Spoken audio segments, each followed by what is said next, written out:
Dari 11 TKR2 di sini saya akan menjelaskan berbagai macam sensor-sensor di engine FI. Berikut adalah fungsi dari masing-masing sensor ya. Yang pertama ada intake air temperature sensor. Ini.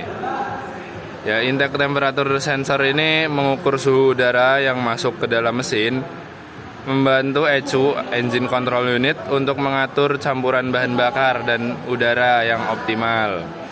Dan selanjutnya ada throttle position sensor. Ini throttle position sensor.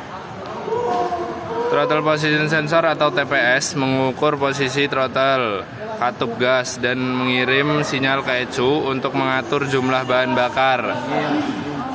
Bahan bakar yang disuntikan dan waktu pengapiannya. Dan selanjutnya ada manifold absolute pressure.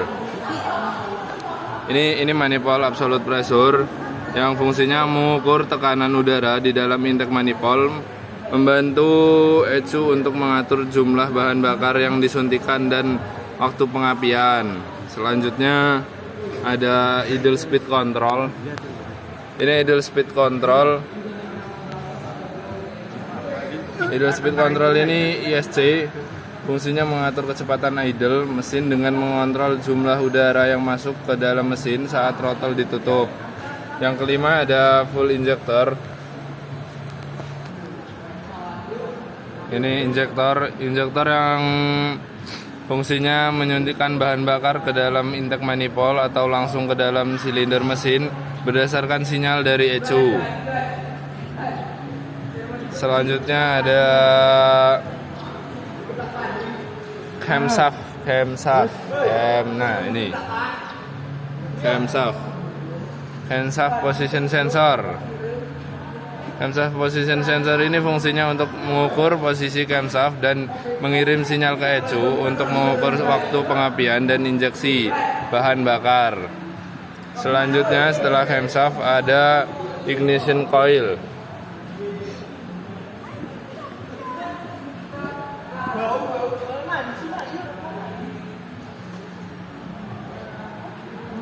Ignition coil ini menghasilkan tegangan tinggi untuk menciptakan percikan api di busi sehingga campuran bahan bakar dan udara dapat terbakar. Selanjutnya setelah ignition coil ada oil control valve. Nah, oil control valve ini mengontrol aliran oli mesin ke dalam sistem VVT atau variable valve timing untuk mengatur timing katup mesin. Ini ya, oil control valve. Selanjutnya ada O2 sensor atau oksigen sensor.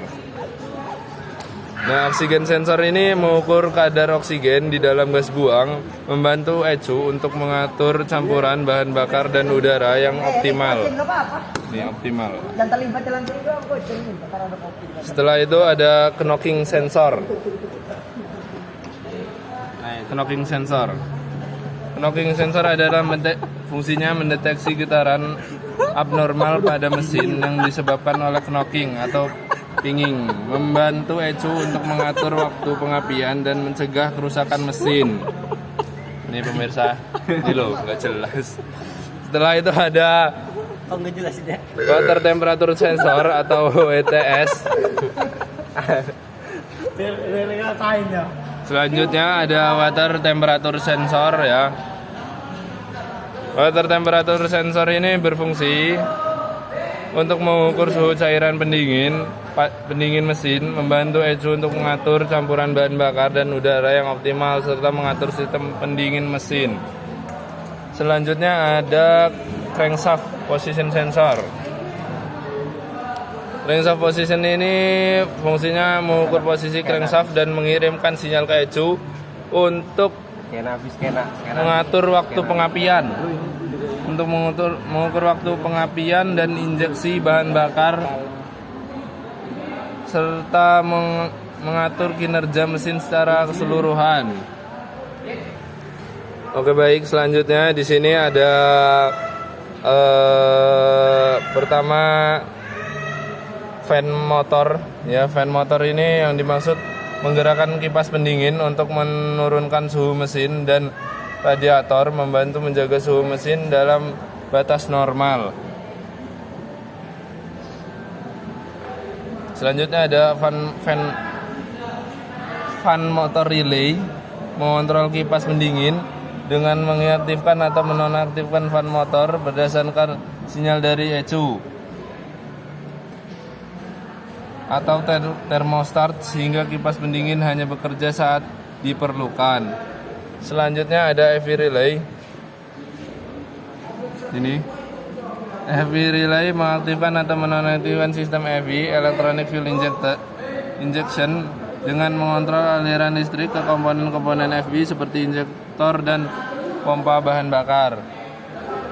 Selanjutnya ada STA relay atau starter, yang di sini fungsinya mengaktifkan atau menonaktifkan starter motor saat kunci kontak diaktifkan, memungkinkan mesin untuk dihidupkan.